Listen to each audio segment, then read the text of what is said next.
The design of this house really does two things.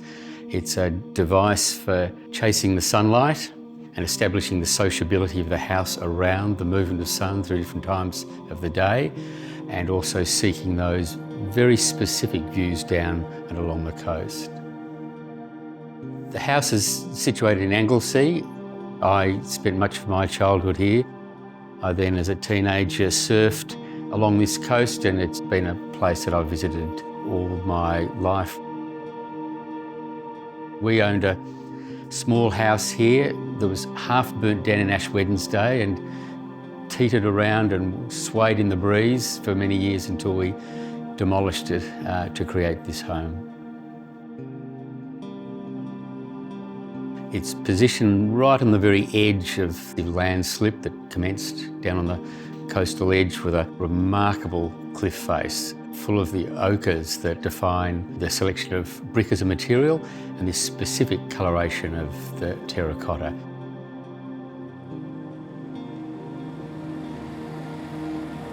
The colour and tonality of the house is part of that equation, as is the massing of the house, where I've really pushed all of the two-storey parts up into this coastal edge of the house to form the face of the house being very much cliff-like. We have a long-term relationship with Krauss. They developed a technique of this torn brick. It came through an extruding machine, and every brick, as a consequence, is unique. The glaze here is applied to the raw clay. What I'm particularly pleased with is the variance of things that are totally unexpected. You sort of see the human hand at work too. It's less machine-made in its appearance, which is the truth of the material. As we come inside the house, we go to the Manetti family terracotta works in Greve and Chianti, just near Florence, where all of the floor and wall tiles were created. Spatially, the house is like nothing I've ever designed before. It really is a massive void expressed by this single carved roof form that starts at the base of the dining room and elevates up through this smaller living space, really that feels like a perching point that's really just set to appreciate the view. Study is in a really important place. It's a very reflective zone of the house. It imagines a certain form of sociability, but also deep concentration. It's really focused on the desk that pushes out and hence pushes this beautiful tensile structure with the hand-knotted net out into the void, and also that collection of objects from these rather ad hoc and informal archaeological digs that I've embarked upon. You'll notice the house is full of things that express the travelling and various journeys Susan and I have made.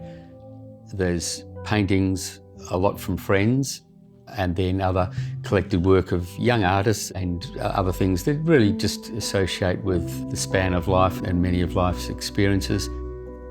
The things that I've designed, the items of furniture, the dining table, coffee tables and other occasional pieces of furniture, also for me express relationships with the makers. Much work was done on the thermal performance of the house, both its insulation, the ratio of walls to windows in every elevation, but also then the operability of external blinds and shutter systems that then would shut out the light and heat at times, or modify it to whatever degree. But as well as that, this massive central shutter that gives the shade where we want it, but also allows light, particularly this time of the year, to come deep into the heart of the house. The main access out of the courtyard is actually through the kitchen. This massive slider opens up and we leave either the dining or the sitting room and access through the kitchen to those external areas.